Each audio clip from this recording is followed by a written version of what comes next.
ಯಾವಾಗ ಸ್ನಾನ ಮಾಡಿದ್ರು ವಾಮಿಟಿಂಗ್ ಆಗ್ತದ ಅಥವಾ ಸ್ನಾನ ಮಾಡಿದ್ರೆ ವಾಮಿಟಿಂಗ್?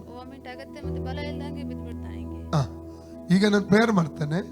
ಇಲ್ಲಿ ನಮ್ಮ ಇಲ್ಲಿ ವಾಶ್ರೂಮ್ ಉಂಟು, ಅಲ್ಲಿ ಇದು ಬಾತ್ರೂಮ್ ಇದೆ, ಅಲ್ಲಿ ಹೋಗಿ ಸ್ನಾನ ಮಾಡಿಸಿ ಆಯ್ತಾ? ಇನ್ನು ಬರಲ್ಲ ಅದು, ನಂಬ್ತೀರಾ? ಓಕೆ. ಮತ್ತೆ ಬೇರೆ ಏನಕ್ಕ? ಅಳ್ತಾನಾ? ಈ 2 ತಿಂಗಳಿಂದ ಸ್ಟಾರ್ಟ್ ಆಗಿದೆ ಇದು, ಮುಂಚೆ ಇರ್ಲಿಲ್ಲ. ಮುಂಚೆ ಅಳುದು ಮಾತ್ರ, ಈ ಸ್ನಾನ ಮಾಡಿದ್ರಿಂದ ಅದು ಬೀಳುವಂಥದ್ದು ಬಲಹೀನನಾಗಿ ಅದು 2 ತಿಂಗಳಿಂದ ಅಲ್ಲ. ಆ ಡಾಕ್ಟರ್ಗೆ ತೋರಿಸಿದ್ರ ನೀವು? ಇಲ್ಲ. ಓಕೆ ಓಕೆ, ಪ್ರಾರ್ಥನೆ ಮಾಡಿ. ತಂದೆ ದೇವರೇ, ಯೇಸುವಿನ ನಾಮದಲ್ಲಿ ಪವಿತ್ರಾತ್ಮನ ಸಹಾಯದೊಂದಿಗೆ ಕರ್ತನ ಪಾದಕ್ಕೆ ಬಂದಿದ್ದಾನೆ. ಈ ಮಗು ಎನೋಷನ್ನು ನಿನ್ನ ಪರಿಶುದ್ಧ ಕೈಗೆ ಒಪ್ಪಿಸಿ ಕೊಡ್ತಾ ಇದ್ದೇನಪ್ಪ. ಮಕ್ಕಳಂತದೇ ದೇವರ ರಾಜ್ಯ ಮಕ್ಕಳನ್ನು ಆಶೀರ್ವದಿಸ್ತಾ ದೇವರಪ್ಪ. ಈ ಮಗುಗೆ ದುರ್ರಾಗಿ ಹೊಡುವಂತ ರೋಗಾತ್ಮವನ್ನು ಈಗಲೇ ಡಿಸ್ಕನೆಕ್ಟ್ ಮಾಡಿದ ಪವಿತ್ರಾತ್ಮ ದೇವರ ಮುಟ್ಟು. ಐಸಾ 65:23, ಏಷ್ಯಾ 65:23 ಹೇಳ್ತದೆ, ನಿಮಗೆ ಹುಟ್ಟುವಂತ ಮಕ್ಕಳು ಘೋರ ವ್ಯಾಧಿ ಗುರಿಯಾಗುವುದಿಲ್ಲ ಅಂತ ವಾಕ್ಯದಲ್ಲಿ ಓದುತ್ತೇವಲ್ಲ ಸ್ವಾಮಿ. ಸ್ನಾನ ಮಾಡಿದಾಗ ತಲೆ ತುರುಗಿ ಬೀಳುವಂತ ಅನುಭವ, ಬಲಹೀನ ಹಾಕುವಂತ ಅನುಭವ ಈ ಶಾಲೆದಿಂದ ಬರಬಾರದು.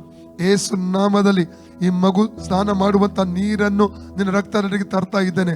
ಆ ಸಮಯವನ್ನು ನಿನ್ನ ಪರಿಶು ರಕ್ತ ಇರುತ್ತದೆ. ಈ ಮಗುವಿನ ಮೇಲೆ ಹೊರಡುವಂತ ಹಠಕ್ಕೆ, ಅಳುವಿಗೆ ಹೊರಡುವಂತ ಎಲ್ಲ ವಿಧವಾದ ಬಲಹೀನತೆಗೆ ಹೊರಡುವಂತ ಆ ಸೈತಾನಿಕ ಶಕ್ತಿಯನ್ನು ಮಗುವಿನ ಶರೀರದಿಂದ ಹೊರದೊಬ್ಬುತ್ತಾ ಇದ್ದೇನೆ. Out in the name of Jesus.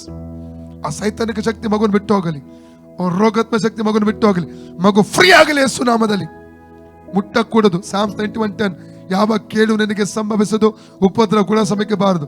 ಯಾವ ಕೇಡು ನನಗೆ ಸಂಭವಿಸದು, ಉಪದ್ರ ಗುಣ ಸಮಯಕ್ಕೆ ಬಾರದು. ಮಗು ಫ್ರೀ ಆಗಲಿ ಯೇಸು ನಾಮದಲ್ಲಿ. ಜ್ಞಾನದಲ್ಲಿ, ಕೃಪೆಯಲ್ಲಿ, ಆರೋಗ್ಯದಲ್ಲಿ, ಯುಕ್ತಿಯಿಂದ ಆಶೀರ್ವಾದವಾಗಿ ಮಗು ಬೆಳೆದು ಬರೋದು ಸಹಾಯ ಮಾಡಿ. ಮಗುವಿನ ರಕ್ತದಲ್ಲಿ ಮುದ್ರಿಸ್ತೇನೆ ಸ್ವಾಮಿ, ಯೇಸುವಿನ ತಂದೆ, ಆಮೇಲೆ. ಮಗುಗೆ ಸ್ನಾನ ಮಾಡಿಸಿದ್ರಕ್ಕ? ಅದನಂತರ ಏನಾಯ್ತಾ? ಏನ್ ಎಫೆಕ್ಟ್ ಇಲ್ಲ ಅಲ್ಲ?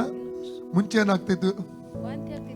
ವಾಂತಿ ಆಗ್ತಿತ್ತು, ಮತ್ತೆ ಬಲ ಇಲ್ದಾಗ ಬೀಳ್ತಾ ಇದ್ದ. ಗಂಡು ಮಗ ಅಲ್ಲ? ಈಗ ಇಲ್ಲ, ಈಗ ಸ್ನಾನ ಮಾಡಿಸಿದ್ರಿ, ಇಲ್ಲಿ ಏನು ಇದು ಸಿಂಟಮ್ಸ್ ಇಲ್ಲ, ಗುಣ ಆಗಿದೆ. ಯೇಸು ಗುಣ ಮಾಡಿದ್ದಾನೆ. ಯೇಸುಗೆ ವಂದನೆ ಹೇಳಿ ಅಕ್ಕ. ಯೇಸುವೆ, ನನ್ನ ಮಗುವಿಗೆ ಸೌಖ್ಯ ಕೊಟ್ಟದಕ್ಕಾಗಿ ಹೇಳಿ ನಿನಗೆ ಸ್ತೋತ್ರ. ವಂದನೆ ಯೇಸುವೆ, ಸ್ತೋತ್ರ ಯೇಸುವೆ. ಓಕೆ ಅಕ್ಕ, ಓಕೆ, ಗಾಡ್ ಬ್ಲೆಸ್.